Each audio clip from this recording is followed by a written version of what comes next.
네, 안녕하세요. 예, 예. 예, 민청 전문 강의 시작하도록 하겠습니다. 이 무료 강의인데 상당히 긴장되네요. 예, 왜냐하면 6년 전에 찍어놨는데 강의가 너무 오래돼가지고 업데이트를 해야 되는데 그만큼 퀄리티가 나와야지 이게 욕을 덜 먹을 건데 이게 초심을 잃어버려가지고 지금 배가 불렀거든요. 그래가지고 그만한 퀄리티가 안 나올까봐 좀 걱정되는데 하여튼 최대한 빠르게 정리하고 완전 처음은 이 강의를 따라오기에 좀 부담스러울 겁니다. 그러니까 공부했는 사람은 복습용으로 들으시면 활용하시면 좋으시고 완전 민법에 대해서 전혀 배경 지식이 없고 기본 강의나 뭐 이런 것들을 듣지 않으신 분들은 조금 따라오기가 좀 부담스럽지 않을까. 그러니까 기본 강의를 반드시 먼저 전제를 하고 이 강의를 복습용으로 이래 활용하시면 좋지 않을까. 그래 생각하고 기본 강의 했던 내용들을 전체를 지금부터 스크린 할 테니까 돌아가셔가지고 아직 2차 개강이 안 됐으니까요. 1차를 한번 스크린 해둔다 이런 느낌으로 해가지고 책을 한번 이래 꼼꼼하게 한번 다시 한번 읽어보시고 그 다음에 수업을 이래 2차 수업을 이래 들을 수 있도록 그래 계획을 잡으시면 되고 어제 2차 시험이 이제 끝났는데 토요일날 이래 끝나게 됐는데 준비를 좀 많이 해야 될 것 같아요. 앞으로 우리도 준비를 많은 철저한 준비를 좀 해줘야지 이래 될 것 같고 경쟁은 앞으로 더 치열해지고 시험은 더 어려워지게 이래 되니까요. 많은 노력을 하셔가지고 좋은 결과를 얻을 수 있도록 그래 하셔야 되고 여유롭지 못합니다. 1차를 지금 하셔야 될 분들은 지금부터 해가지고 내년 이맘때까지 최선을 다해서 이래 정리하셔야 되고 평소에 공부해두는 거 이런 것들이 여러분들이 합격을 이래 보장해주는 그런 밑바탕이 된다라고 생각하시고 하루하루 그냥 헛되이 보내지 않도록 고민하지 말고 공부를 좀 많이 하실 수 있도록 그래 계획을 잡으시면서 따라오시면 되겠습니다. 자, 지금부터 민법 1조부터 이래 정리하게 되는데요. 1조가 이제 법원부터 이래 나오게 되는데 제일 먼저 민법이 뭔지부터 우리 교과서에서 시작합니다. 그래서 민법은 뭐 사법이다. 공법이 아니고 사법이고, 그 다음에 실제법이고, 그 다음에 일반 사법이고 실제법이다. 이런 이야기들이 이래 나오게 이래 되는데요. 그러니까 민법을 바라볼 때 지금부터 이래 공부하는 민법은 어떤 정의 구현이다. 아니면 어떤 도덕 질서 확립이다. 이런 게 아니고요. 개인과 어떤 개인 간의 분쟁을 해결해주는 이래 그걸 보여주는 법입니다. 따라서 누구를 더 도와줘야 되겠다. 누구를 더 이롭게 만들어줘야 되겠다. 이런 관점에서 접근하지 마시고 그러니까 채무자를 유리하게 해석한다라는 생각은 아예 하지도 말아라. 왜냐 그러면 임금 채권에서 채권자는 근로자고 임금 채권에서 채무자는 사용자입니다. 그러면 사용자를 더 이롭게 해석해야 될 이유가 하나도 없는 그런 상황이기 때문에 이거는 개인과 개인 간에 관한 어떤 분쟁을 해결해 주는 법이 그게 민법이 되고 민법을 바라볼 때는 사법이다라고 부르는 이유가 사적 자치 원칙에 지배를 받는다는 겁니다. 그러니까 개인과 개인 간에 관한 분쟁은 법이 우선적으로 관여하지 않고 개인 간의 합의에 맡겨두겠다. 그래서 자유롭게 합의를 할 수 있도록 맡겨두고 대신에 실정법을 위반해서는 안 되겠죠. 개인과 개인 간의 합의를 완전히 실정법을 위반하면서까지 합의하는 것 이런 것까지 용납하지는 않게 이래 되니까 기본적으로는 사적 자치 원칙에 따라서 당사자끼리 합의하는 것으로 처리하는 게 맡겨두겠다는 게 그게 민법이고 대신에 이제 개인과 개인 간의 관계라 할지라도 완전히 사적 자체에 맡겨둬서는 안 되는 영역들이 있습니다. 뭐 근로관계라든지 임대차 관계라든지 이런 예외적 현상에 대해서는 국가가 관여해서 그걸 좀 추정해 들어가는데 그런 예외적 현상 말고는요. 기본적으로 당사자 합의가 최우선입니다. 합의가 최우선이다. 이걸 기본 전제로 깔아가서 민법을 바라볼 수 있도록 그러니까 왜 이 사람을 왜 안 도와줬을까 이런 고민하면 안 돼요. 왜냐 그러면 그 고민 자체가 잘못된 과목입니다. 이 과목은 그러니까 왜 이 사람을 유리하게 해석해 주지 않았을까 이런 생각은 하지 말고 그냥 얘네들의 분쟁이 있었던 부분을 그냥 판결로 해결해 주는 거 그게 민법의 기본 정신이라는 걸 그걸 정리해 두시고 1조부터 보겠습니다. 1조 민법의 법원인데요.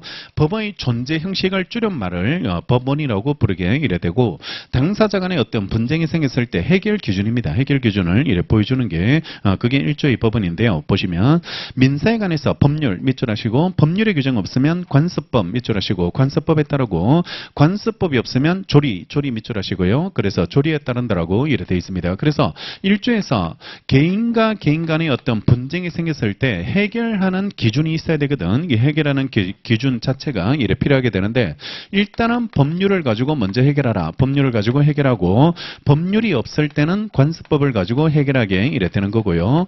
관습법이 없다면 조리에 따라서 해결하게 이래 되는 겁니다. 그래서 법률, 관습법, 조리 이 순서에 따라서 해결하게 이래 되고 이게 없으면 여기 이렇게 이래 돼 있으니까 있으면 법률도 있고 관습법도 있으면 무조건 법률입니다. 무조건 법률이 우선할 수밖에 없게 이래 되는 거고 법률 없는 영역에서 관습법 이런 느낌으로 바라보셔야지 되고 자 법률은 두 가지로 구분할 수 있게 이래 되는데요. 형식적 의미의 법률, 실질적 의미의 법률 이렇게 두 가지로 이래 구분할 수 있게 이래 되는데 형식적 의미의 민법이라는 것은 민법 조문만 의미합니다. 민법 전 이 부분만 의미하게 되는데 실질적 의미의 민법은요.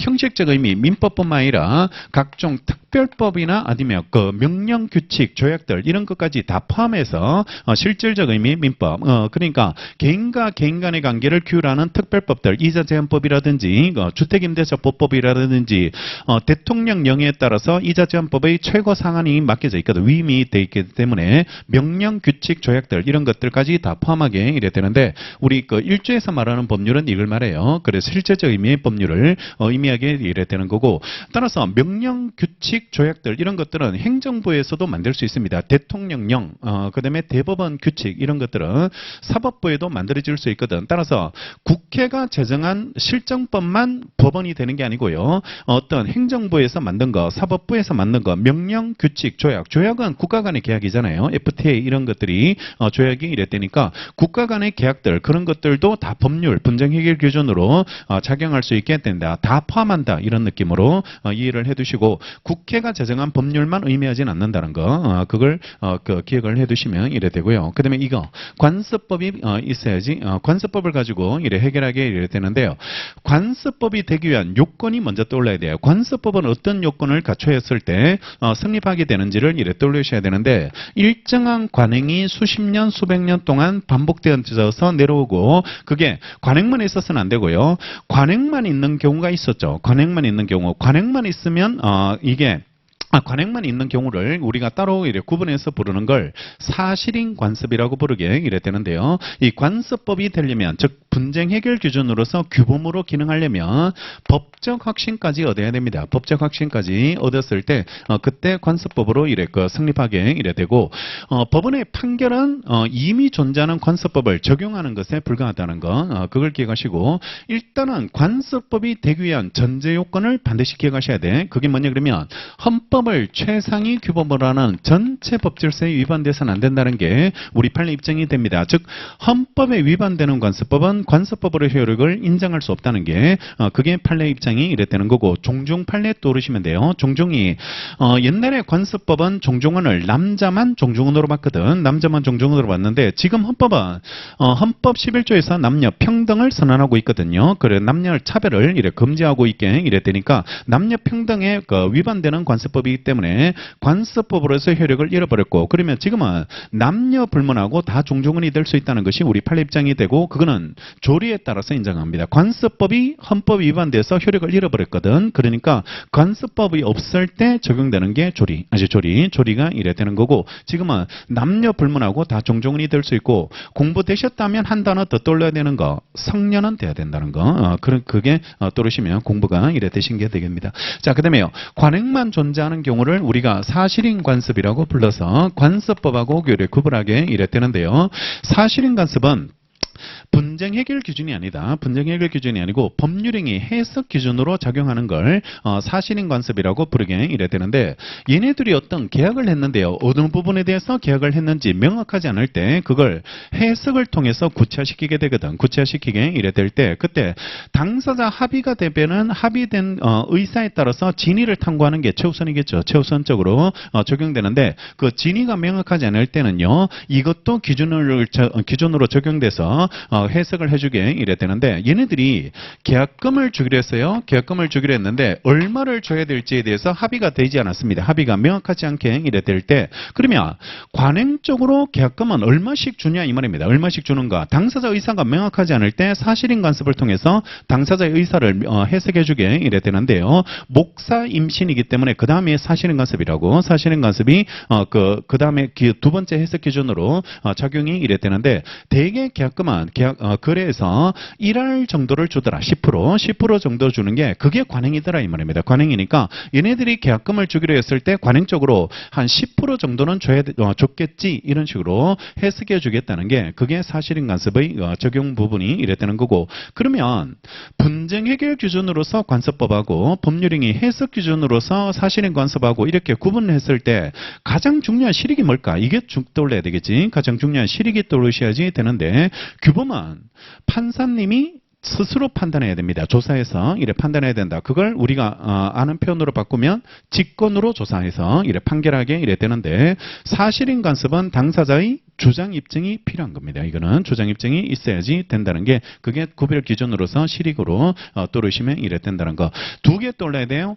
헌법에 위반되는 관습법은 관습법으로서의 효력을 인정할 수 없다는 것과 사실인 관습하고 구별을 해야 되는 거고 구별하는 기준은 이거 관행만 있으면 사실인 관습, 관행에다가 법적 확신을 얻으면 관습법 이렇게 구분하게 이래 되는데 구분했을 때 가장 실익이 있어야 돼. 실익이 있어야지 되는데 그거는 직권으로 판단할지 당사자의 주장 입증이 있어야 될지 그것 때문에 구분한다. 구분해서 판단하게 이래 된다는 거 그런 것들 기억하시고 관습법은 항상 보충적이다. 법에서 말하는 보충은 후순위다 이런 느낌입니다. 그래서 법률 없을 때 적용되는 것으로 이래 후순위적 성격을 갖게 이래 된다는 걸 그걸 기억하고 그게 정리되어 있는 것처럼 관습법으로 우리 판례가 인정한 게 뭐 분묘규칙권이라든지 아니면 관습법상 법정치상권이라든지 명인방법이라든지 명의신탁 특히 명의신탁은 그 종중 배우자 이런 사람들입니다. 그러니까 부동산 실명법의 적용을 받지 않는 예외적인 그 명의신탁들 이런 것들은 관습법에 따라서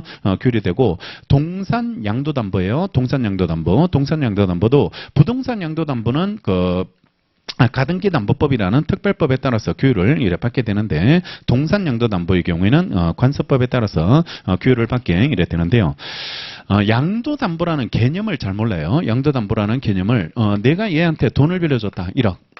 1억을 이래 빌려줬을 때 이 채권을 보장받기 위해서 담보라는 게 보장이잖아요. 영어로 따지면 이래 보장을 받기 위해서요. 받기 위해서 일반적으로 거래계에서는 저당권이라는 걸 설정하게 됩니다. 저당권이라는 걸 설정을 이래 해두게 이래 되는데 저당권을 설정해두면 내 채권은 이 저당권을 통해서 보장된다, 확보된다 이 말입니다. 보장된다, 확보가 이래 되는 그런 기능을 이래 하게 이래 되는데 근데 채권은 확보돼요. 1억을 팔아버렸을 때 이걸 경매해가지고 돈으로 바꿔가지고 내 돈을 이래 받으면 이래 되는데 이거 말고 나는 이 부동산이 탐이 나는 거야. 부동산이 이래 탐이 나니까 그냥 돈을 빌려줬지만 돈을 못 받게 됐을 때 대신 부동산을 받고 싶은 거라 부동산을 가지고 싶게 이래 됐을 때 그때 저당권을 설정해두면 이걸 경매로 팔아야 되거든요. 경매로 팔게 되니까 부동산을 내가 취득할 수는 없잖아요. 취득할 수는 없게 이래 되니까 부동산을 취득하는 방법을 찾게 된 겁니다. 어떻게 찾게 됐냐 그러면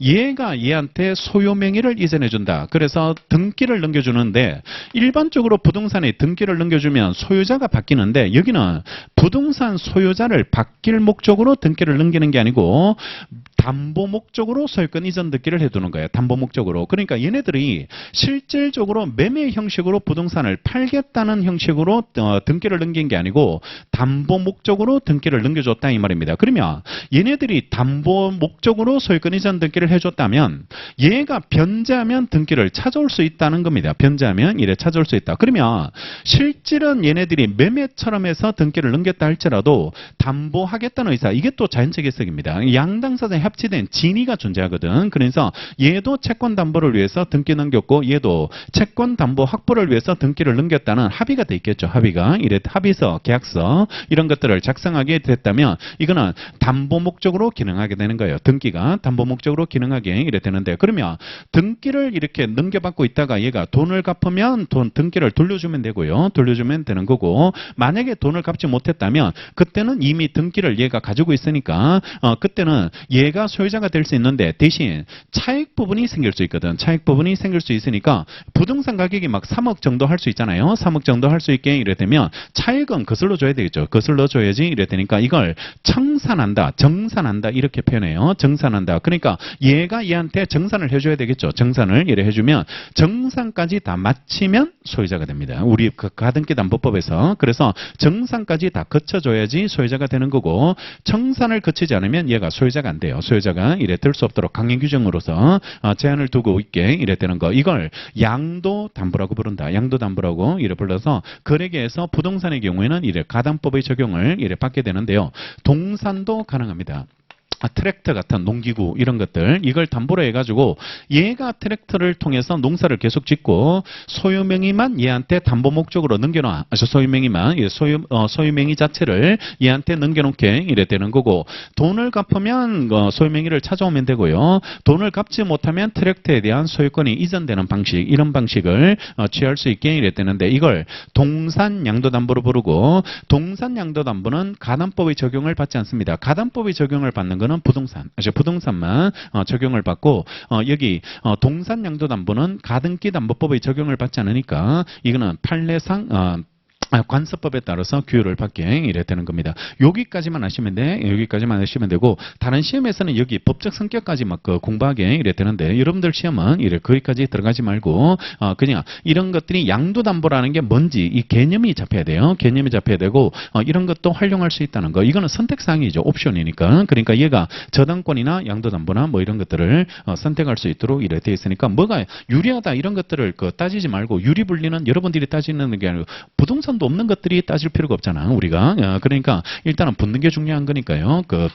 그런 것들을 이래 판단하지 말고 그거는 자기 선택에 맞게 되는 겁니다. 사적 자체에 따라서 처리가 이래 되는 게 그런 취지로 이해해 두시면 이래 되고 조리는 상식입니다. 사회통념 상식이 이래 되니까 판사님은 규범 없어도 즉 법률 관습법이라는 규범 없어도 반드시 판결해야 돼. 반드시 판결해야지 되니까 반드시 재판 거부는 없습니다. 재판 거부는 될 수 없다는 거 그걸 기억하시고 대법원 판례는 규범이 안 돼요. 법원이 될 수 없다는 게 우리 대법원 판례는 분쟁 해결 기준으로서 법원은 될 수 없는데 헌법재판소 결정은요 모든 국가기관이 기속됩니다. 모든 국가기관이 따라야 되는 이래 효과가 있기 때문에 헌법재판소 결정은 법원입니다. 법원이 이래 되어서 분쟁 해결 기준으로 작용할 수 있게 이래 되니까 헌법재판소 결정은 따로 기억을 하시고 명인방법 개념 잡혀야 돼요. 명인방법. 자, 내가 소유자라는 거, 물건자라는 걸 표시하는 방법이 있습니다. 부동산은 등기, 동산은 점유. 이 방법으로 표시하면 이래 되는데 이것만 가지고는 불편하더라. 불편하게 되니까 사회적 필요성 때문에 관습법에서 인정되는 공시 방법이 필요하게 이래 됐고 그게 명인 방법입니다. 그래서 뭐 팻말을 꼽는다든지 펜스를 친다든지 아니면 새끼줄을 친다든지 이런 방법을 통해서 내가 이 땅 주인입니다. 내가 이 열매 주인입니다. 내가 이 나무 주인입니다. 이런 것들을 나타낼 수 있는 방법을 거래계에서 만들어냈고 그걸 관습법에서 인정되는 공시방법 이런 표현으로 한번 출제된 적이 있게 이래 되니까 명인방법이라는 제도가 이래 만들어져 있다는 거. 그런 것들이 기억나시면 이래 되겠죠. 자, 그 다음에 2조 신의 성실의 원칙으로 이래 넘어오시면 이래 되는데 그 중간에 우리 교과서에서는 여러 가지 이야기들이 많이 나오게 이래 되는데요. 권리라는 파트로 들어옵니다. 권리라는 파트로 이래 들어오게 되는데 인간의 생활관계는 법의 적용을 받는 관계 그걸 법률 관계라는 게 있고 법의 적용을 받지 않는 관계를 호의 관계라고 이래 부르게 이래 되는데 우리는 지금부터 공부하는 거는 법의 적용을 받는 관계 차이점은 강제할 수 있는 겁니다. 법의 적용을 받는 관계에서는 강제가 가능하게 이래 되는데 호의 관계는 강제할 수 있는 힘은 없어요. 왜 그걸 안 해줍니까? 이런 것들을 요구할 수 있는 힘은 없게 이래 되는 겁니다. 예컨대 어떤 사람이 매너로 엘리베이터를 뒤에 오는 사람을 기다려주는 거 이런 것들은 호의관계죠. 호의관계가 이래 돼요. 기다려라 이렇게 요구할 권리는 없다 이 말입니다. 호의로 그냥 해주는 거지 호의가 권리로 바뀌어서는 안 된다 뭐 이런 영화 대사도 있게 이래 되는데요. 그러니까 호의가 자꾸 반복되니까 권리인 줄 아네 뭐 이런 식으로 이래 이야기하는 영어 대사도 있게 이랬다던데, 그러니까 호의관계와 권리관계는 영어에서도 그걸 구별하니까 우리는 구별해야 됩니다. 구별해서 정리를 할 수 있도록. 그러니까 강제할 수 있는 힘이 있는지 없는지가 차이점이 이랬된다는 거. 그걸 구별하시고, 법의 적용을 받는 관계를 법률관계라고 부르게 이랬되는데, 법률관계는 권리의무관계입니다. 권리의무관계. 즉 그 의무를 강제할 수 있는 권리가 있다. 그게 법에서 인정한 힘입니다. 권리라는 거는 법에서 법이 부여한 힘을 이래 권리라고 부르게 이랬되는데, 그 권리를 중심으로 해서 설명을 하게 이랬되는 거고, 이게 동전의 양면관계니까 권리를 설명하면 상대방의 의무는 자동적으로 설명되어지는 이래 그런 구조를 떼고 있는 게 그게 권리라는 개념을 이렇게 정리하게 되고, 권리가 뭔가? 권리와 구별되는 개념 3개. 권한, 권능, 권원이라는 게 3가지 구별 개념으로 나타나게 이래 되고, 권한은 왜? 남한테 효과를 기속시키려는 자격, 자격이 권한이라고 이래 부르게 되는데, 대리인은 반드시 자격이 있는 사람이 행위했을 때만 효과가 본인한테 기속되더라. 그걸 대리권이라는 게 필요하게 이래 되고, 대리권 없이 대리인으로 나가면 자격 없는 사람이 행위를 한 거니까 효과는 본인한테 기속되지 않습니다. 그래서 그걸 무권 대리라고 부르게 되고, 무권 대리가 효과를 받지 않는다, 이런 의미에서 무효가 되는 거지, 행위 자체가 존재하지 않는다, 이런 의미로 이해하면 안 돼. 왜냐 그러면 무권 대리는 효과를 내가 받을 수 있죠. 뭐 하면? 추인하면 효과를 받을 수 있거든. 따라서 효과를 받을 수 있는 무권 대리 추인이라는 게 있기 때문에요. 이게 자격 없는 사람이 행위했을 때는 그냥 효과를 받지 않는다, 이런 느낌으로 받아들여셔야지 되고, 그래야지 무효행위 추인하고 구별할 수 있게 돼. 무효행위 추인하고 없는 것을 추인했을 때라 효과를 받지 않는 걸 내가 효과를 받겠다는 의미하고, 이게 2가지 의미가 구분되어질 수 있도록 이렇게 그렇게 구분을 해줘야지 되고, 권능은 권리를 구성하는 개개의 힘들입니다. 그 개개의 힘들이 이래 되는데, 여러분들이 그 소유권을 가지고 있으면 그 힘이 3가지 힘이 들어가 있습니다. 어떤 힘이 들어가 있냐 그러면 사용할 수 있는 힘도 있고, 그다음에 거기에 그 사용을 통해서 이익을 받는다, 수익 권능이라는 게 있게 이래 되고, 팔 수 있죠. 처분 권능. 그래서 사용, 수익, 처분 권능으로 구성되어 있고, 그걸 남한테 줄 수 있다 그래서요. 사용, 수익 권능을 남한테 주는 걸 한 글자씩 따면 용익 물권이라고 불렀고, 지상권, 전세권 이런 것들이 존재했고, 처분 권능을 남한테 줄 수 있죠. 저당권 이런 거, 담보물권 이런 것들은 처분 권능을 남한테 이래 부여하는 것으로 처리할 수 있고, 이걸 소유권의 권능을 제한했거든. 따라서 이걸 합쳐서 제한물권 이렇게 표현합니다. 따라서 시험에서 제한물권 이런 표현이 나오면 저당권, 전세권 이런 걸 떠올려라. 쉽게 용어 자체를 어렵게 생각하지 말고, 제한물권 이런 표현이 나온다면 저당권들 이런 것들, 권능을 제한하는 것들 이런 것들을 생각하시고, 채권법의 힘은 뭘까요? 채권. 내가 이 사람한테 채권을 가지고 있다고 했을 때 채권자가 갖고 있는 힘, 청구력, 청구할 수 있는 힘, 그 다음에 청구했을 때 가져오면 받을 수 있는 급부 보유력이 있게 이래 되고, 그 다음에 청구했는데 임의로 이행하지 않으면 강제적으로 받을 수 있는 힘이 있습니다. 그걸 강제력이라고 부르고, 강제력은 힘으로 제압하는 게 아니고 소송을 통해서 강제 집행으로 받는 거, 이걸 강제력이라고 부른다. 그래서 채권의 기본적 효력으로 청구력, 급부 보유력, 강제력이라고 부르게 이랬는데, 그 청구력을 채권자의 채권자가 즉 채권자한테 돈 받을 거 있는 다시 채권자가 그걸 강제적으로 뽑아갈 수 있다. 청구력을 뽑아가는 거. 그래서 원래 이 사람이 갖는 청구력을 이 사람의 채권자가 가져가 버리는 거, 법원의 판결을 통해서 가져가는 거, 그걸 추심명령이라고 부릅니다. 추심명령. 그래서 채권은 얘가 그대로 가지고 있고, 얘가 가지고 있는 청구력을 내가 강제적으로 뽑아오는 거야. 뽑아오는 거. 그걸 추심명령을 받는다라고 부르게 이래 되고, 얘가 가지고 있는 채권을 전체를 내가 가져오 버릴 수 있죠. 전체를 내가 받아버릴 수 있게 이래 되는데, 그거는 전부 명령 이렇게 부르게 됩니다. 그래서 채권자가 교체되는지 교체되지 않는지 이런 것들이 차이점으로 나타나게 되니까 권능 중 하나를 받아가는 겁니다. 권능 중 하나를 받아가는 게 추심명령, 추심하러 간다 이런 거,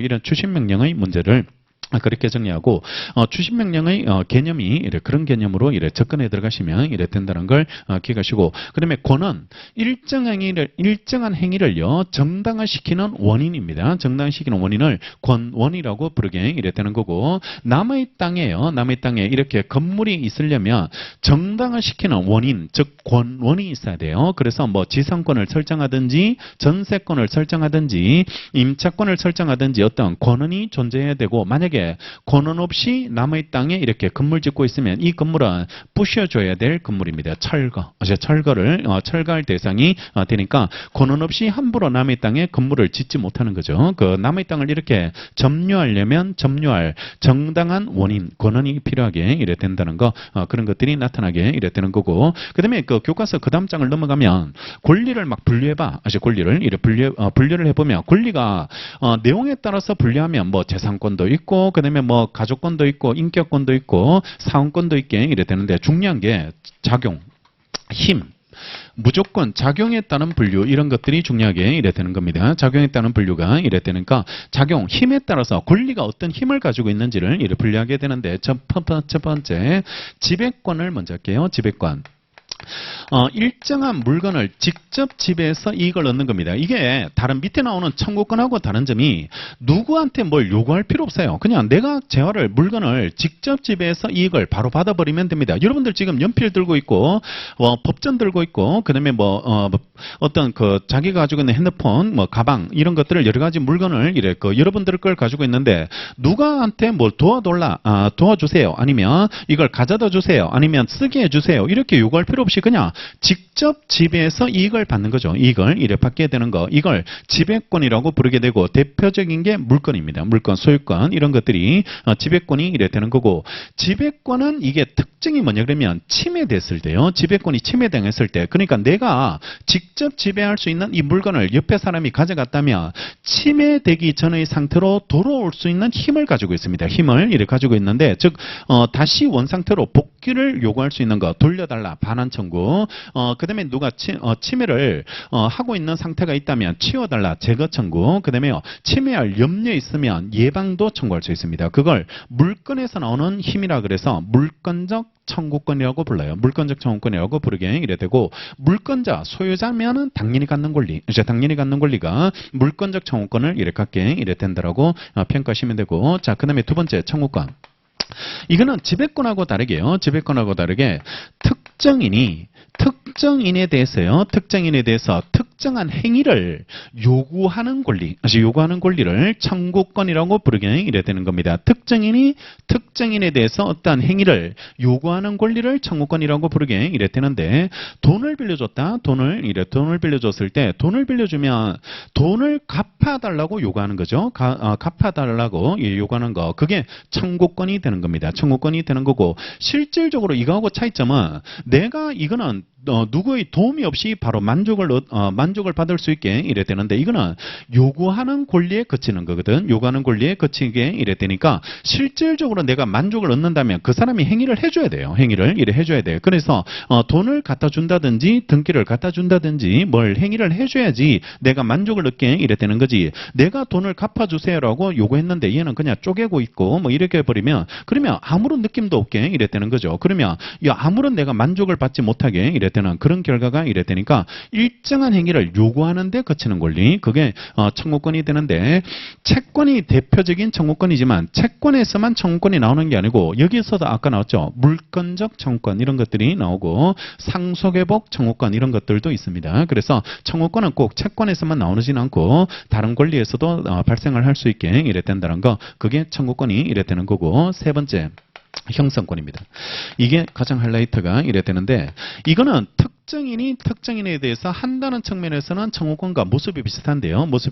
근데 이거는 어떤 행위를 요구하는 게 아니고요. 형성권은 일방적 의사표시로 그냥 바로 권리가 변동돼 버립니다. 권리가 변동, 즉 발생, 변경, 소멸이 돼 버리는 거 이런 것들이 형성권의 특징이 이래 되는 거죠. 이 차이점이 아시겠죠? 이거는 행동을 상대방이 뭘 행위를 해줘야지 내가 만족을 받는 건데 이거는 행위를 할 필요 없이 그냥 일방적 의사표시로 바로 권리가 변동, 발생되기도 하고 변경되기도 하고 소멸되기도 하는 거 그게 형성권이 이랬다는 거예요. 그래서 형성권은 이런 일방적 의사표시로 바로 효과가 생겨버린다는 게 의미를 갖게 이랬다는 거고 상대방 대응수단 없습니다. 막을 수 있는 방법 없어. 형성권을 막게 하는 그런 효과를 저지시킬 수 있는 방법이 없게 이랬다니까 형성권 자체는 가장 강력한 권리가 이랬다는 겁니다. 따라서 누가 형성권을 갖는지는 반드시 법에서 정해져 있어야 됩니다. 법에서 정하고 있게 이랬다는 거고 아니면 최소한 당사자가 합의로 정할 수 있도록 예정하고 있어야지만 형성권을 가질 수 있고 어떤 사람이든 모든 사람이 형성권을 갖지는 못해. 가질 수는 없게 이랬다니까 형성권이 언제 발생하고 누가 갖는지가 반드시 법에 정해져 있습니다. 법에 정해져 있게 됩니다. 조문 140조 보겠습니다. 140조 대표적인 형성권 취소권 한번 볼까요? 취소권 보시면 취소권을 행사할 수 있는 사람이 법에 정해져 있네요. 법에 정해져 있습니다. 취소할 수 있는 법률 행위는 제한능력자, 제 동그라미 시고 착오로 인하거나 사기강박에서 의사표시한 자, 착자를 동그라미 시고 그 대리인, 대자를 동그라미 시고 또는 승계인, 승자를 동그라미 시고 만 이를 취소할 수 있다고 돼 있죠. 그래서 4명만 취소할 수 있도록 140조에서 규정을 두고 있게 이래 되고 여기에 안 들어가면 취소 못해. 네가 왜 취소하니? 라고 형성권은 반드시 가질 수 있는 사람이 법에 정해져 있게 이래 되니까요. 형성권 자체는 할 수 있는 경우가 따로 법에서 정해져 있게 이래 되고 취소할 수 있는 사유도 법에 정해져 있죠. 이제 취소할 수 있는 사유가 법에서 이래 정해져 있게 이래 되는데 취소할 수 있는 사유는 민총에 3개밖에 없어요. 3개밖에 없게 됩니다. 그래서 우리 시험법에서 재산법에서 취소권이 나오는 경우는 딱 3개만 취소할 수 있게 이래 됩니다. 여기 취소권자에서 나오는 것처럼 제한 능력자가 취소할 수 있도록 돼 있고 또 하나가 착오에 빠져서 의사표시했을 때가 취소할 수 있게 돼 있고 또 하나가 사기 강박 당했을 때 이것뿐입니다. 이것뿐이다. 그래서 사유도 법에 정해져 있습니다. 제한 능력, 착오, 사기 강박 이런 것들만 취소할 수 있게 이래 되고 나머지는 취소 못해. 취소할 수 없게 이래 되고 효과 141조에 나오죠. 그것은 뒤에 가서 이래 정리할 테니까 하여튼 법에서 이래 요건 효과 이런 거 사유 누가 할 수 있는지 이런 것들이 다 법에 정해져 있다. 왜 이렇게 정해야 되냐 그러면 너무 강력하기 때문에 상대방이 대응할 수 있는 방법이 전혀 없기 때문에 이게 법에서 이렇게 정해 놓을 수밖에 없게 이래 되는 거고 형성권의 또 하나의 특징은 이게 법에 정해져 있는 이런 강력한 권리이기 때문에 함부로 철회 못합니다. 이거 형성권은 한 번 행사하면 번복할 수 없다 이런 느낌으로 그러니까 상대방이 우왕좌왕할 수 있게 이래 되니까 취소했다가 취소권을 철회했다가 다시 취소했다가 이렇게 해버리면 어느 장단에 춤을 춰야 될지 모르니까요. 상대방을 보호하기 위해서 함부로 임의로 철회하는 것도 제한을 받게 이래 된다는 거 이런 것들이 특징이 이래 되는 거고 자 하나 더 추가해야 될 게 이게 형성권이 이렇게 너무 강력한 권리다 보니까 상대방은 얘의 형성권 입만 바라보고 있어야 되는 불편함이 생기거든요. 불편함이 생기게 이래 되니까 얘를 보호하는 방어수단 하나를 장착해 줍니다. 방어수단 하나를 만들어주게 되는데 형성권 자체를 막는 게 아니고 형성권을 가지고 있는 상대방을 보호하는 제도를 만들어줘요. 보호하는 제도를 이래 만들어주게 이래 되는데 얘가 형성권을 갖고 있을 때 상대방을 어떻게 보호하는지에 대해서 우리 민법은 이 사람이 형성권을 할지 행사할지 말지에 대해서 의사를 물어볼 수 있습니다. 의사를 그러니까 할 거면 빨리 해주고 안 할 거면 빨리 결론을 내려달라는 거예요. 결론을 이래 내려달라. 그래서 이걸 15조에서는 확답을 촉구한다. 확답 촉구권이라고 이래 부르게 이래 되고 131조에서는 이걸 의사를 타진한다 그래서 물어보는 권리 최고권이라고 부르게 이래 되는데 같은 의미로 이해하시고요. 같은 의미로 이해하고 먼저 정리해 드리면 민법에서 최고는 2가지 의미로 나와요. 2가지 의미로 나오는데 첫 번째가 의사를 타진한다. 확답을 촉구하는 의미로서 최고가 나오게 이래 되는 거고 우리 소멸시효 중단사유에서 최고 이런 것들은요. 청구라는 의미로 나옵니다. 청구라는 의미로 이행을 청구한다. 이런 의미로 나오게 이래 되니까 소멸시효에서 나오는 최고는 청구로 이해하시고요. 청구로 이해하고 나머지 부분 130조, 131조, 그 다음에 15조 이런 부분에서 나오는 또 455조 이런 부분에서 나오는 최고는 요거는 물어보는 권리입니다. 물어보는 권리. 할래 말래 이렇게 물어보는 권리를 최고권을 정해서 얘가 빨리 결론을 내려주면 상대방은 그에 맞던 조치를 취해주면 이래 되는데 얘가 형성권을 가지고 있으면서도 행사를 안 하고 있을 때요. 그럴 때 상대방을 보호하는 제도로서 물어볼 수 있는 권리를 주게 이래 되는 거고 빨리 답을 내려달라는 겁니다. 할 거면 빨리 하고 안 할 거면 소멸시켜달라 이렇게 물어볼 수 있는 최고권을 줬는데 근데 얘가 물어봤는데 답을 안 할 때 만약에 취소권을 가지고 있는 상대방한테 취소할 거면 취소하고 취소권을 포기할 거면 포기해달라고 물어봤는데 근데 얘가 답을 하지 않아 버리면요. 답을 하지 않아 버리면 상대방을 물어볼 수 있는 권리의 실익이 없어집니다. 실익이 없어지게 이랬다니까 물어봤는데 답을 하지 않았을 때 그 하나를 효과를 법에서 하나를 간주를 시켜버립니다. 간주를 이래 시켜버리게 되는데 효과를 하나를 인정해버리거든. 법에서 강제적으로 인정해버리게 이랬다는 겁니다. 그래서 최고권도 법률의 규정에 따라서 효과가 생겨버리기 때문에 이것도 형성권의 일종입니다. 이것도 형성권의 일종. 일방적 의사표시로 효과가 생겨버리기 때문에 형성권의 일종으로 이래 평가하시면 이래 되는 거고 이게 법적 성격이 원래 1번 문제였거든요. 그러니까 매매 예약완결권 법적 성격이 형성권이다. 이런 식으로 해서 1번으로 이래 출제가 이래 됐는데요. 그러니까 법적 성격들 이런 것들을 잘 보셔야 돼요. 이게 효과상 차이들이 굉장히 크기 때문에 이런 문제들이 이래 출제가 될 수 있으니까 그런 구분을 이래 해두셔야지 되는 거고 물어봤는데 답을 하지 않으면 법에서 효과를 하나를 간주시킬 때 공식은 현 상태를 유지합니다. 지금 상태가 유지되는 것으로 효과를 간주시키고 있게 이래 되는 겁니다. 그래서 지금 상태로 유지시키게 이래 된다라고 이해해 두시면 되는데요. 차이점이 한번 보여드리면 취소할 수 있는 권리가 나온다. 취소할 수 있는 권리가 이래 된다면요. 취소권을 이래 가지고 있게 이래 된다면 취소할 수 있다는 말의 의미 자체가요. 말의 의미 자체가 갑이라고 어떤 법률행위 했을 때 이게 취소할 수 있는 행위가 이래 된다면 취소할 수 있는 행위는 지금 유효입니다. 지금 행위 자체 효과가 유효가 이래 되는데 이걸 취소하면 그때는 처음부터 무인 것으로 바뀌게 돼요. 처음부터 무인 것으로 바뀌게 되고 취소하기 전에는 지금은 유효. 지금은 유효고 지금은 유효인데 취소하면 무효로 바뀔 수 있거든. 무효로 바뀔 수 있다. 따라서 이게 변화 가능성 있는 유효거든. 유효라고 해서 유동적 유효 이렇게 표현하는 교과서도 있어요. 유동적 유효다라고 바뀔 수 있는 유효다. 바뀔 수 있는 유효가 이래 되는데 얘가 취소할지 말지를 빨리 결정을 안 해주면 상대방은 물어볼 수 있는 권리, 즉 취소하실래요, 마실래요라고 물어볼 수 있게 이래 되는데요.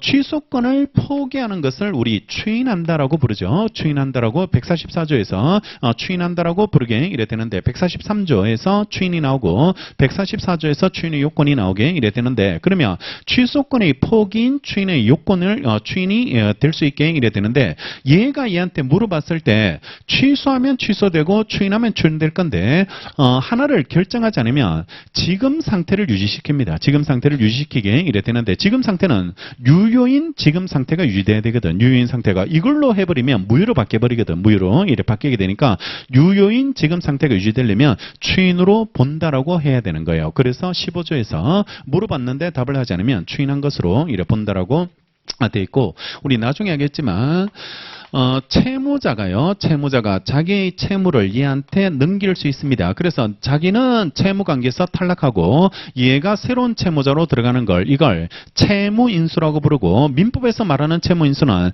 이 사람 책임이 사라진다. 그래서 이걸 면책적 채무인수라고 부르게 이랬되는데 면책적 채무인수로 채무자가 바뀌어버리면 얘가 너무 황당해지기는 그런 느낌을 황당해지게 이래 되기 때문에 채권자의 허락을 받아야 돼요. 채권자의 허락을 받아야 되고 갑자기 노숙자한테 그 채무가 넘어가 버리면 돈을 못 받게 되거든. 돈을 받을 수 없게 이래 되니까 이 사람을 보호하기 위해서 얘네 둘이 채무인수 계약은 효력 발생하지 않고 얘가 동의를 해야 됩니다. 승낙을 해야지 효력이 발생할 수 있도록 되는데 그러면 동의할 거면 동의하고 거절할 거면 거절해야 될 건데 빨리 선택을 안 한다면요. 그러면 얘는 똑같이 물어볼 수 있겠죠.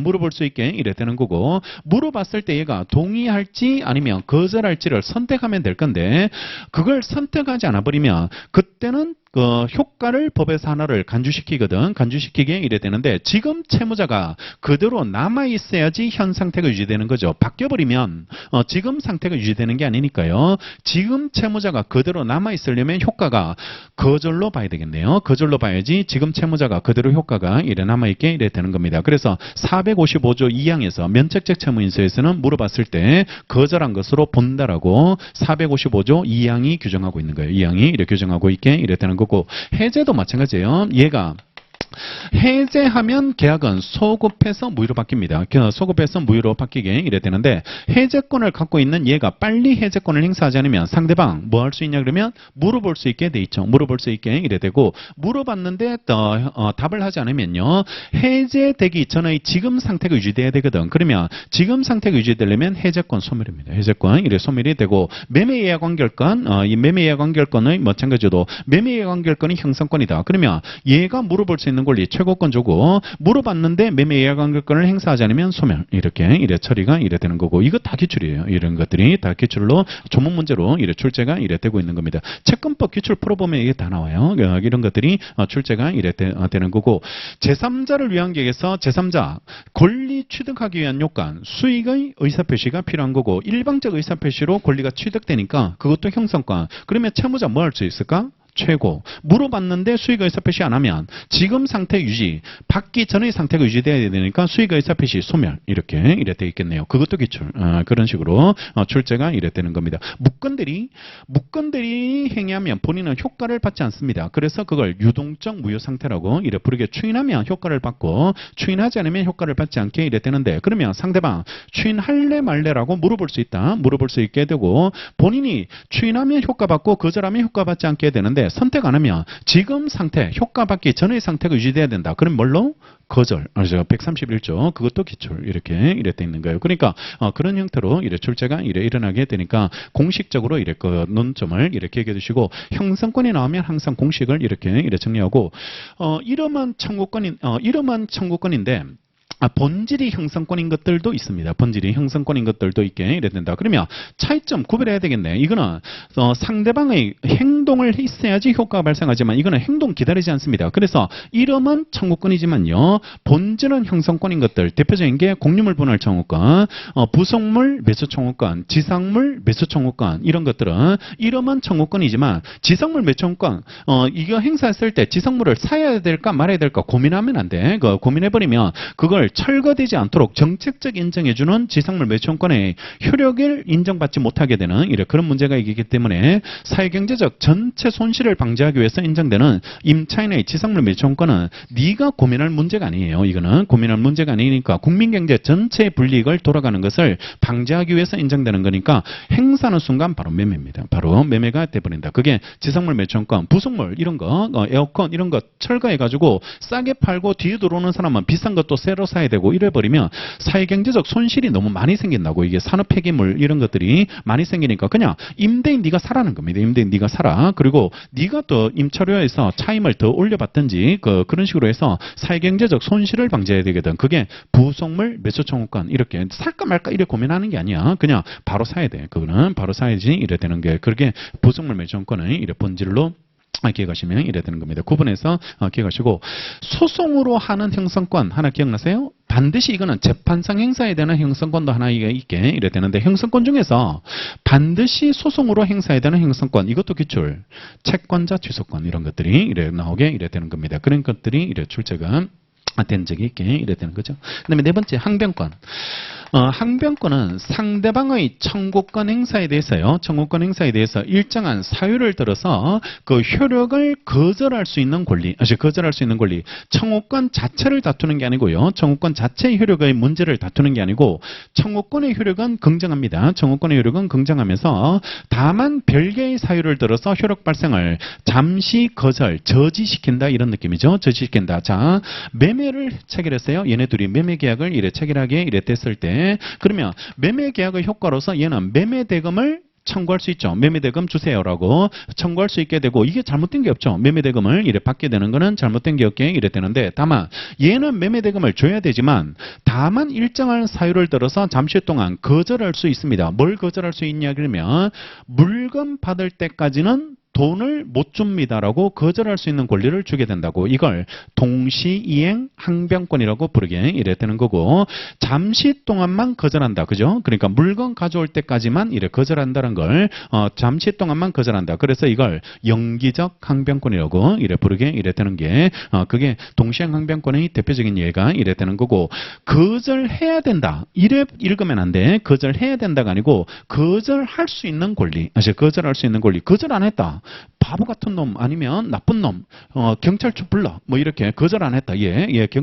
경찰 불러가지고 잡아가게 만들어야 된다. 이런 거 없다. 거절할지 말지는 네 마음입니다. 네 마음이 이래 되는 거니까 얘가 거절하든 거절해도 되고 거절하지 않아도 이래 되는 거. 그게 항변권의 특징. 항변권의 이래 특징으로 기억을 해두시면 이래 되죠. 이런 것들이 이제 권리 종류로 기억하셔야지 이래 되고 그다음에 권리 충돌. 우열관계가 이래 나타나게 됩니다. 우선순위가 나타나게 이래 되는데 물건끼리 충돌했을 때 누가 우선할까?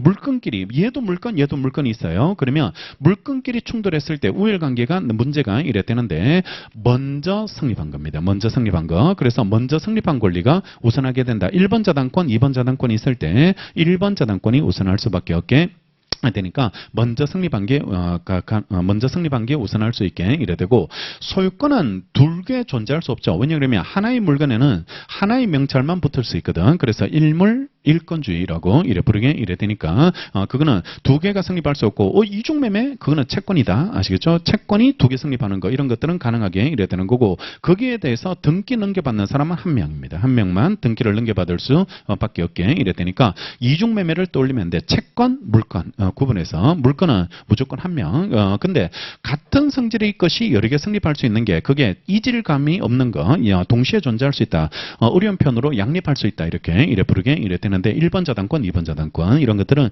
양립이 가능하기 때문에 먼저 성립한 게 우선한다. 이렇게 표현하게 이래 되는 거고 그다음에 물건하고 채권하고 충돌했다. 물건이 우선한다. 그래서 채권끼리는 우열관계 없고요. 채권관끼리는 선행주의입니다. 선행주의. 그래서 먼저 받아간 사람이 만족을 받게 이래 되는 선행주의 원칙을 적용을 받게 이래 되는 거고 그러면 내가 채권자라면 우선적으로 돈을 받을 수는 없네요. 또 똑같은 위치에서 평등하게 이래 돈을 받을 수밖에 없는 불안정한 주의에 놓이게 됩니다. 그러면 내 채권을 다른 사람보다 먼저 받으려면 물건자가 돼야 돼. 물건자가 돼야 되고 그 물건자가 되는 방법이 이거 설정하면 돼요. 저당권을 이래 설정하면 그러면 내 채권은 물건으로 이래 먼저 받을 수 있다. 누구보다 먼저 받을 수 있냐 그러면 채권보다는 일반 이래 채권보다는 내가 먼저 받을 수 있는 우선 변제권 이래 부르게 이래 되는 거고 저당권을 통해서 채권이 담보되어지죠. 담보되어진다. 그래서 이걸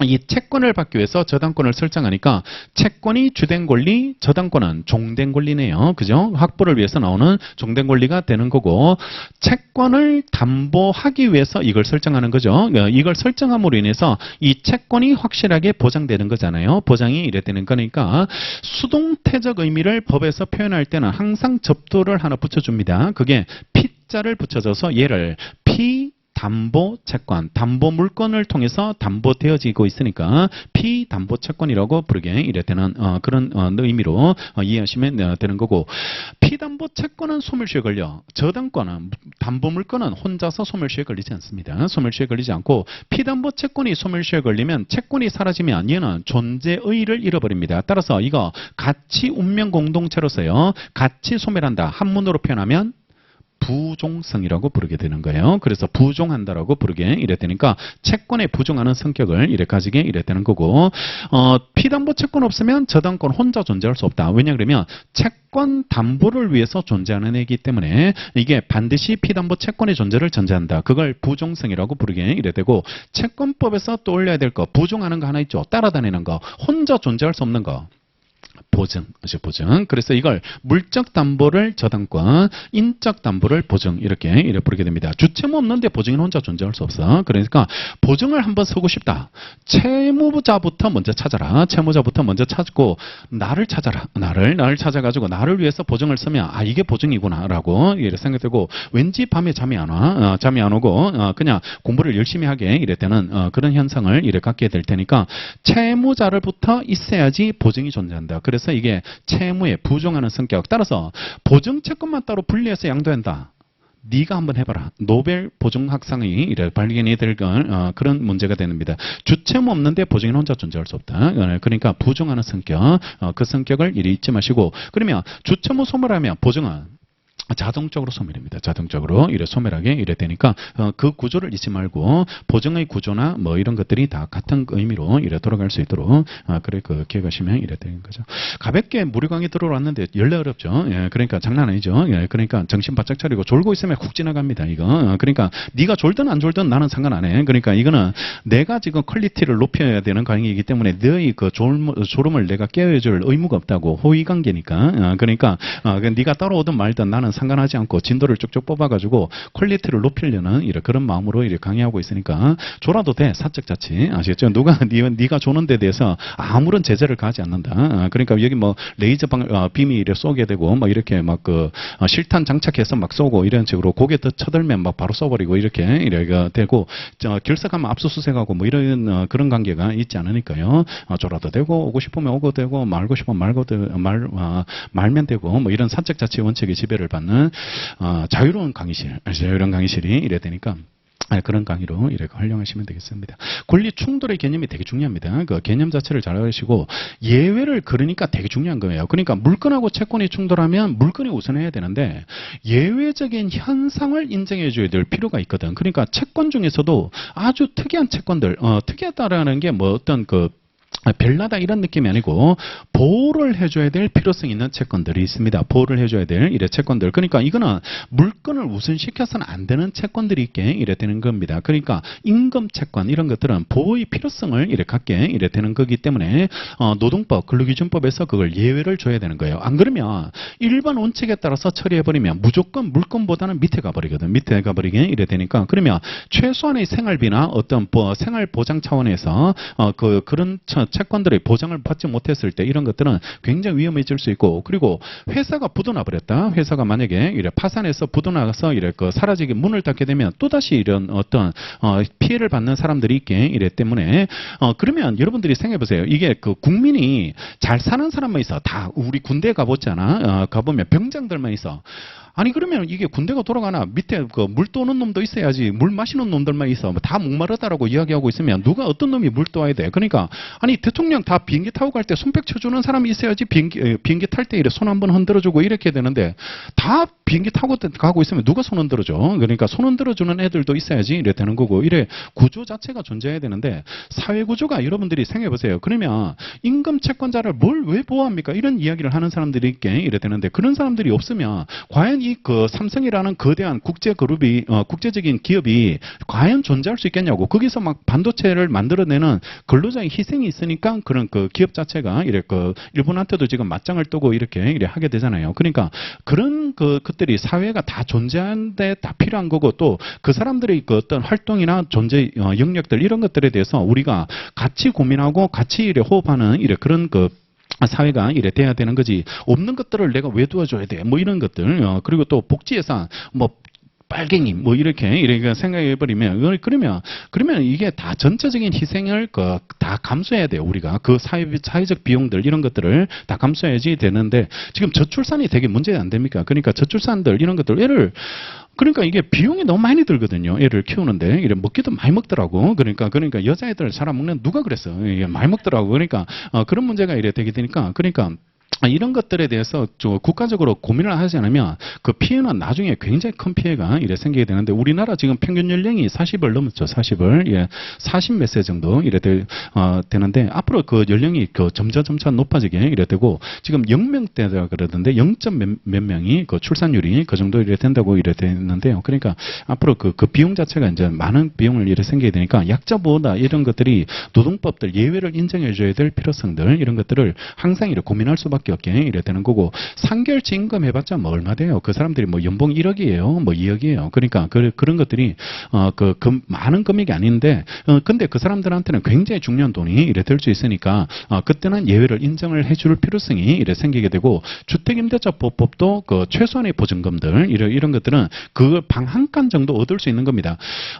서울시에서 보증금 1억을 안 내고 사는 사람의 경우만 적용 대상이고 모든 임차인이 적용 대상이 아니고 보증금 1억을 안 내는 사람의 적용 대상이야. 1억 밑으로만 이래 내는 사람. 그러면 구해줘요 홈즈 받죠. 그러니까 1억 밑으로 되는 그 집들을 이래 찾는데 한참 헤매잖아요. 한참 헤매게 이래 되니까 그러니까 그런 사람들한테 최소한 4천만 원 정도 이것도 전부가 아니고 비율대로 이래 그 4천만 원을 그 비율대로 해서 여러 명이 존재할 수 있으니까 그러니까 그걸 비율대로 보장해 준다고. 그러면 그 돈 만약에 2천, 3천 받아가지고 구할 수 있는 방들 아시잖아요. 구해줘요 홈즈 보면 이래 어제 월세 600만 원 나오더라고. 그러니까 이게 뭐 말도 안 되는 그런 그 빈부격차가 심한 나라가 이래 되는데요. 그러니까 최소한의 공간 정도만 확보되는 겁니다. 최소한의 공간. 그러니까 뭔가 뭐 부귀영화를 많이 누리게 해주는 그런 문제가 아니고 최소한의 공간 정도를 확보하고 그것도 리밋도 있어가지고 일정 금액을 초과할 수 없어요. 이게 임차인들이 많은 건물이 있거든. 많은 건물이 있는데 그 건물 중에서도 또 채권자도 받아갈 게 있어야 되기 때문에 또 상한선 또 제한하게 차 떼고 포 떼고 이래버리면 그래 많은 비율을 받지 못하게 이래 되는 겁니다. 그러니까 예외적으로 조금씩 이래 받아가게 되는 이래 그런 문제가 이래 되는 게 그게 예외적인 현상이 있다는 거고 그런 현상이 없으면 적용이 안 되면 그때는 무조건 원칙에 따라서 물건이 우선한다. 물건과 채권이 이래 충돌하면 물건이 우선한다라는 그런 개념을 이래 가지시면 이래 되고 자 그다음에 2조 신의칙으로 이래 넘어오시면 권리 행사의 한계입니다. 권리 행사의 한계 영역으로서 신의 성실의 원칙이 이래 나타나게 이래 되는데요. 원래 권리는 권리자 마음입니다. 권리를 행사할지 말지는 권리자 마음이 이래 되는데 2조 권리 행사의 한계 영역을 좀 설정해 줄 필요성이 있더라. 그게 신의 성실의 원칙이라고 이래 돼 있다. 신의 성실의 원칙이라고 돼 있는데 이게 사적 자치로만 맡겨놓아서는 안 되겠더라 이 말입니다. 사적 자치로 맡겨놓으니까 오히려 힘 있는 권리자가 힘 없는 사람을 이래 억압하는 수단이나 아니면 악용하는 수단이 권리라는 이름으로 해서 사적 자치라는 이름으로 해서 이게 권리의 횡포가 나타나더라. 횡포가 나타나니까 한계 영역을 좀 설정해 줄 필요가 있더라. 그래서 만든 조문이 신의칙이 이래 되는데 그 옆에 이래 나와 있는 것처럼 신의칙에 위반되는지 위반되지 않는지 이런 것들은 강행규정의 성격입니다. 이거는 강행규정의 성격이다. 자, 임의규정과 강행규정의 차이점은 법에서 정한 바를 바꿀 수 있는지 없는지예요. 바꿀 수 있는지 없는지가 이래 되는데 만약에 우리 둘이 계약을 체결하면서 신의칙의 적용을 받지 않기로 합의하면 합의가 유효가 되는 거 그걸 임의규정이라고 부르는 거고 만약에 신의칙의 적용을 받지 않겠다고 합의하더라도 그거는 합의 자체가 안 되는 영역 그걸 강행규정, 강행법규라고 부르게 이래 되는데 2조가 강행규정이다 이 말입니다. 따라서 우리 둘이 계약하면서 신의칙은 적용받지 말자라고 합의해봤자 그거는 합의 자체가 무효. 합의 자체가 이래 무효가 이래 되는 거고 신의칙에 위반됩니까? 위반되지 않는 겁니까?라는 걸 판단을 어떻게 해야 될지 즉 주장을 기다려서 판단합니까? 아니면 법원이 스스로 직권으로 판단합니까가 문제될 수 있는데 이거 직권으로 따집니다.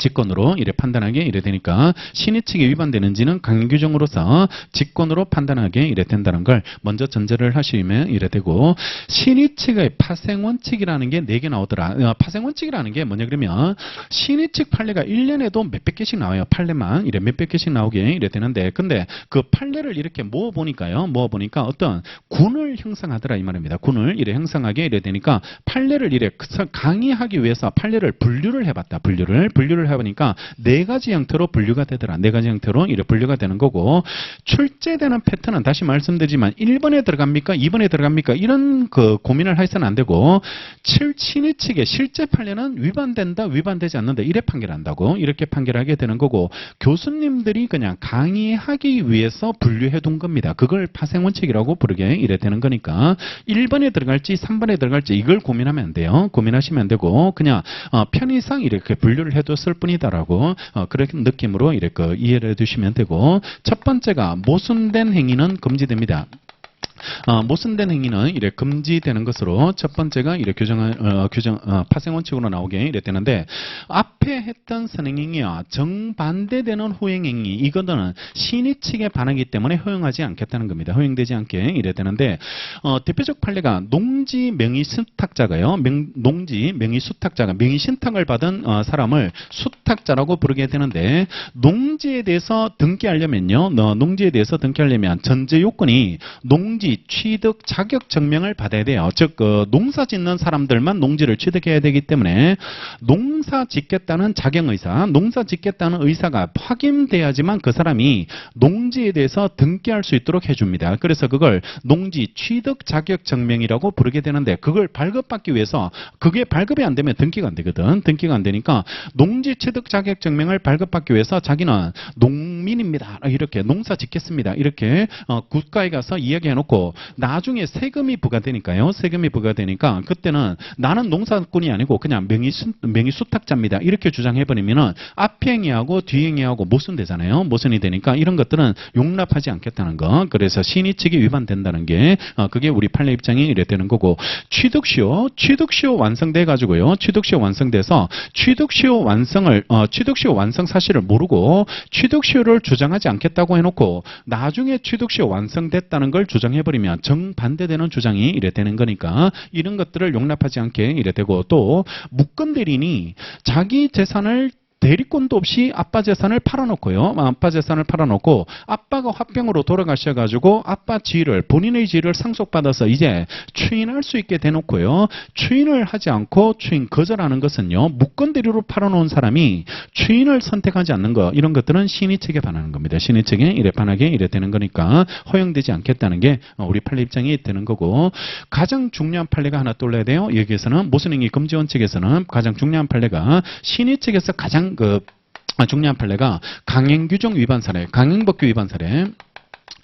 강행법규를 위반한 자가, 스스로 강행법규를 위반한 자가 무효주장하는 거, 이거 신의 측에 반하지 않습니다. 신의 측에 이래 반하지 않는다. 그래서 스스로 강행법규를 위반해서 무효인 행위를 스스로 강행법규를 위반하는 행위를 해놓고 나중에 문제가 되니까 무효다, 이렇게 강행법규를 위반해서 한 행위로서 무효다, 이렇게 주장하는 것 자체가 신의 측에 반하지 않는다는 게 우리 판례인데, 왜냐 그러면 이걸 무효주장 자체를 못하게 만들어버리면, 즉 신의 측에 반한다고 해서 무효주장이 안 돼버린다고 해버리면 2조 때문에, 신의 측 때문에요, 강행법규로서 달성하고자 하는 입법 취지가 무너져버립니다. 입법 취지가 몰각되는 문제가 이래 생기게 되니까, 즉 유효가 돼버리잖아. 유효가 돼버리니까 강행법규의 존재 의미가 사라져버린다 이 말입니다. 존재 의미가 이래 사라져버리기 때문에 스스로 강행법규를 위반한 자가 무효주장할 수 있게 이래 되고, 이게 무효주장 자체가 신의 측에 반하지 않는다는 게 우리 판례다. 정권거래법 판례,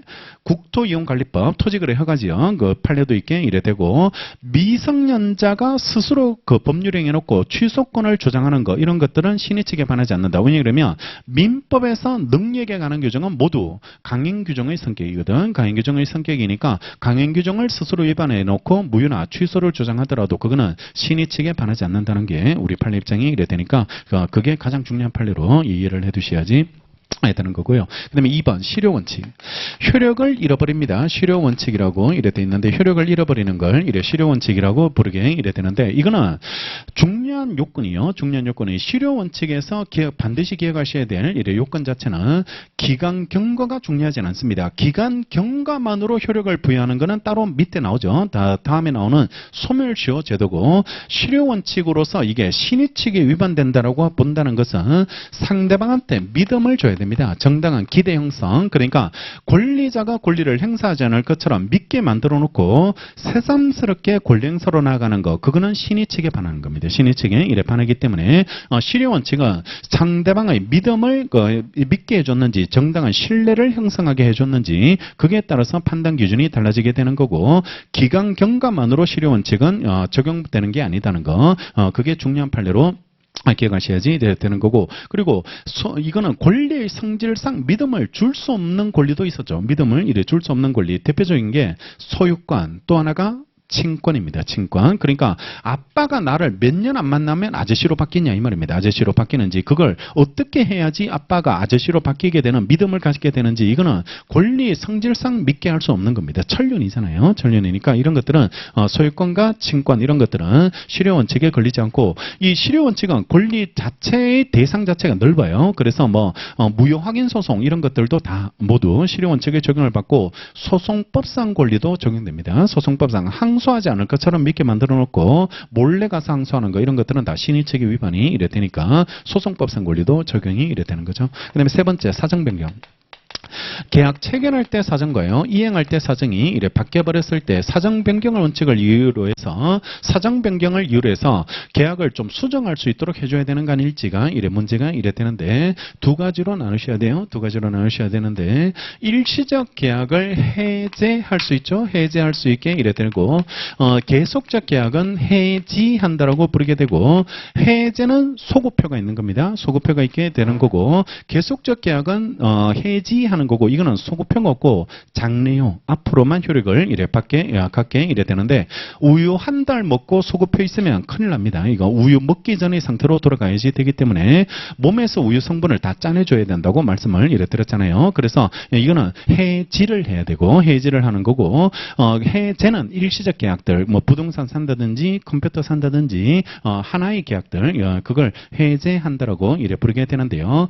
사정 변경을 이유해서 계약을 해제할 수는 기본적으로 없어요. 기본적으로 없게 되는데 예외적으로 우리 최근에 나왔던 판례가 두 가지 요건을 갖추면요. 두 가지 요건을 갖추면 사정 변경을 위해서 계약을 해제할 수 있다라고 이래 긍정해 둔 판례가 있게 이래 되는데 두 가지 요건을 충족을 해줘야 됩니다. 두 가지 요건을 충족을 해야 되는데 첫 번째가 계약의 기초가 되는 사정이 바뀌어야 됩니다. 계약의 기초가 되는 사정이 바뀌어야지 되는 거고요. 두 번째가 객관적 사정이 바뀌어야 됩니다. 객관적 이래 사정이 바뀌어야지 해제할 수 있는 것으로 이래 처리가 되는 겁니다. 그러면 계약의 기초가 되지 않는 부분에 대해서 사정 변경이 일어나는 거 그거는 해제 못하고 객관적 사정이 바뀌어야 된다. 반대말 주관적 사정은 포함되지 않습니다. 이거는 주관적 사정은 포함되지 않게 이래 된다는 거 두 가지 요건을 갖추면 해제할 수 있다라는 게 최근 판례 입장이 되는 거고 계속적 계약은 해지하는 겁니다. 해지하는 게 사정 변경을 위해서 해지하는 거 대표적인 게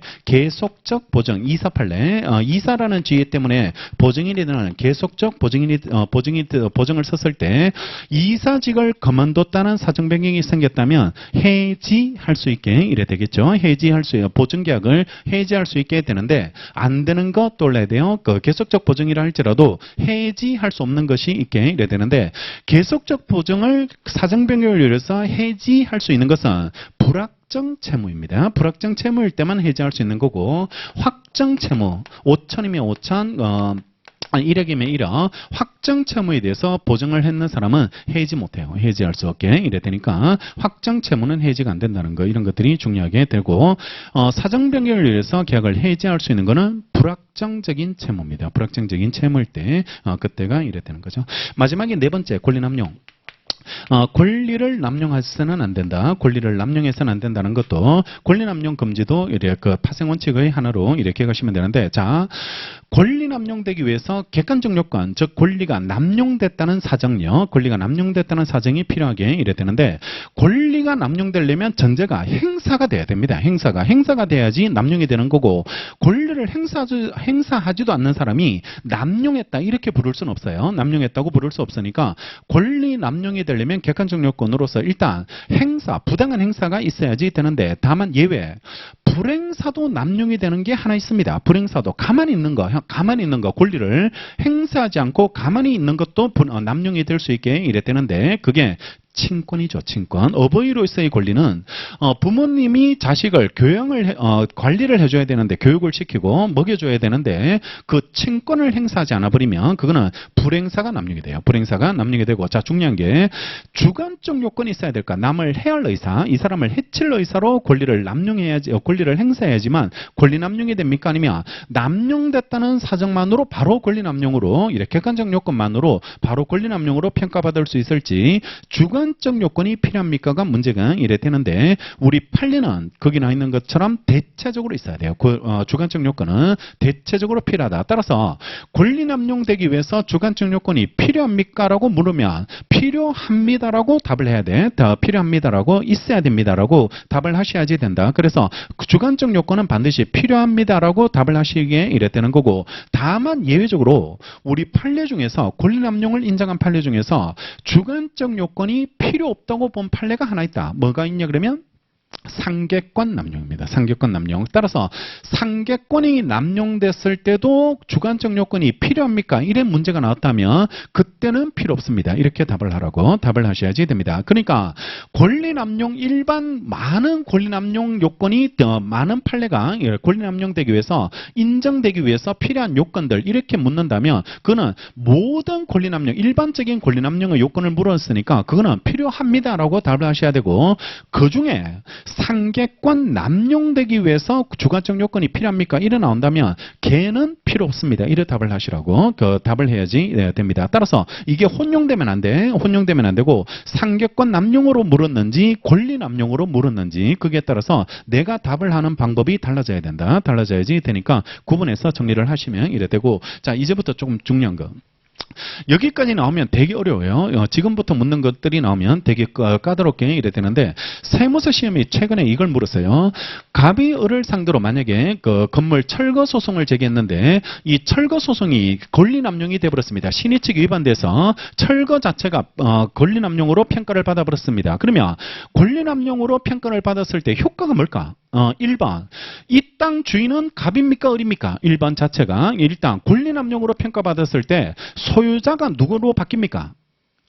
여전히 갑이 소유자. 즉, 그 권리 남용이 권리를 뺏어버리는 제도가 아니다. 박탈시키는 제도가 아니다. 그래서 권리를 남용으로 평가받았을 때는 효과를 인정하지 않는 겁니다. 효과라는 게 아까 철거 청구했을 때 나오는 효과, 청구권의 효과입니다. 청구권의 효과. 그러면 철거를 해야 되겠죠. 행위를 요구했으니까 철거를 해야 되는 효과가 나오게 되는데, 이게 권리 남용이 돼버리면 그 효과 발생이 안 되는 겁니다. 철거할 필요 없어집니다. 철거할 필요 없다. 그러면 철거 청구가 권리 남용으로 평가됐을 때 효과가 발생하지 않으니까 권리 자체를 뺏는 게 아니니까 여전히 소유권은 갑이 소유자가 되는 거죠. 청구권자가 여전히 소유권을 이렇게 갖게 되는 거고, 권리 남용으로서 권리 자체를 박탈시키지는 않는다는 거, 그걸 기억하고, 예외 있죠? 예외 하나. 이거는 남용되면 권리 자체를 뺏어버리는 제도가 하나가 있게, 권리 자체를 아예 없애버리는 제도가 하나 있게 이래 되는데, 이게 친권입니다. 친권을 남용하면 친권을 부모님 밑에서 애가 크면 오히려 또 얘가 학대를 받는다든지 이런 문제가 생길 수 있으니까 친권은 상실 선고를 당하게 돼요. 상실을 당하게 되니까 권리 자체를 뺏는 예외, 그거는 법에서 인정하는 겁니다. 함부로 인정하는 게 아니고 법에서, 법률의 규정에서 인정하고 있기 때문에 친권 상실이 되고, 그거 말고는 박탈은 없습니다. 박탈은 없고, 그 다음에 두 번째, 권리 남용으로 평가됐을 때 이게 권리 자체를 뺏는 게 아니기 때문에 이 사람의 점유가 정당한 원인이 생기는 게 아니에요. 정당한 원인, 즉 다른 말로 권한이 자동적으로 발생하는 게 아닙니다. 그러면 이 사람은 남의 땅을 공짜로 쓸 수는 없거든. 공짜로 쓸 수는 없으니까 권리 남용으로 철거 청구가 권리 남용으로 평가를 받았다 할지라도 이 사람의 땅 점유는 남의 땅을 무단으로 쓰고 있잖아요. 따라서 이거는 부당이득이 되는 겁니다. 부당이득이 되는 거고, 따라서 부당이득에 의해서 얘한테 손해배상해야 되는 거, 이 문제는 여전히 남아있는 겁니다. 남아있게 이래 되니까 권리 남용으로 평가됐다고 해서 자동적으로 그 남의 땅을 그냥 그냥 점유해도 된다 이런 개념으로 이해하지 않도록 그래서 그냥 부당이동 문제 그다음에 다시 이 땅을 이용할 수 있는 권한을 가져야 돼요. 권한 지상권이나 임차권 이런 것들을 가져야 되고 사용료도 줘야 되고 사용료도 이때까지 사용료 이런 것들을 다 지불해 줘야지 되는 거 이런 것까지 기억을 할 수 있도록 그러니까 개개의 판례는 그냥 권리남용 신의책에 위반된다 위반되지 않는다 결론만 기억하시고 조금 더 까다롭게 기억하셔야 될 게 효과들 이런 것들을 이래 따로 정리하고 질문의 의도를 잘 기억해라. 질문의 의도를 잘 기억하고 사정 변경을 이유해서 계약을 해지할 수 있습니까? 답을 못합니다. 그거는 할 수 있는 경우도 있고 안 할 수 있는 경우도 있으니까 그런 문제는 지금 사라졌잖아요. 그러면 사정 변경을 이유해서 그 계약을 해지할 수 있는 판례가 나왔으니까 그 판례를 묻겠죠. 어떤 요건을 갖추면 해지합니까? 이래 나오겠죠. 이래 출제하게 이래 될 테니까 그 요건을 기억하시는 게 우리가 시험 적합성에 맞는 공부를 하게 이래 되는 거고 해지는 많이 나오니까 계속적 보증 사안에서 계속적 계약을 사정 변경을 이유해서 해지하는 것은 가능한데 안 되는 거 확정채 뭐 이런 것들은 구조상 이래 그 논리를 기억해 두시고 딱딱 그 정리를 하셔야 돼. 정리를 하셔가지고 구분해서 이렇게 기억을 하셔야 되는 거지. 두리뭉실하게 정리하지 않도록 그렇게 하고 파생 원칙에 따라서 핵심적인 내용들은 꼭 기억날 수 있도록 복습하고 나머지 판례는 다음에 이래 보시면 돼요. 다음에 보시면 되고 나머지 판례들을 일일이 다 보지 말고 그런가 그런 판례들은 나중에 시간 될 때마다 아니면 문제 풀면서 이래 잠깐 참고로 보시면 되는데 중요한 맥을 놓치면 안 돼요. 신의책에서 여러분들이 반드시 이래 확인하고 가셔야 될 그런 부분들은 반드시 확인하고 넘어갈 수 있도록 그러니까 복습할 때도 이런 형태로 복습을 하면 돼. 복습을 하면 되고 짜칠한 것들까지 다 건드리고 가니까 이게 신의책 공부하다가 막 힘들거든. 이게 노동법 봐야지 이제 이렇게 되고 다음에 또 노동법 열나보다가 또 갑자기 또 민법 1차 안 되면 의미 없잖아. 그럼 또 1조 신의칙 힘들대 뭐 이렇게 그러니까 맨날 여기서 멈추게 이래 되니까요. 그러니까 진도가 안 나가는 겁니다. 진도가 이래 나가지 않게 되니까 그러니까 딱 그 핵심적인 사항을 가지고 쭉쭉 진도를 이렇게 뽑아낼 수 있도록 그렇게 정리하시면 됩니다. 이제 2조 했네. 2조까지 했고 이제 3조로 이래 넘어가시면 되는데 10분 쉬었다가 이래 정리하도록 하겠습니다.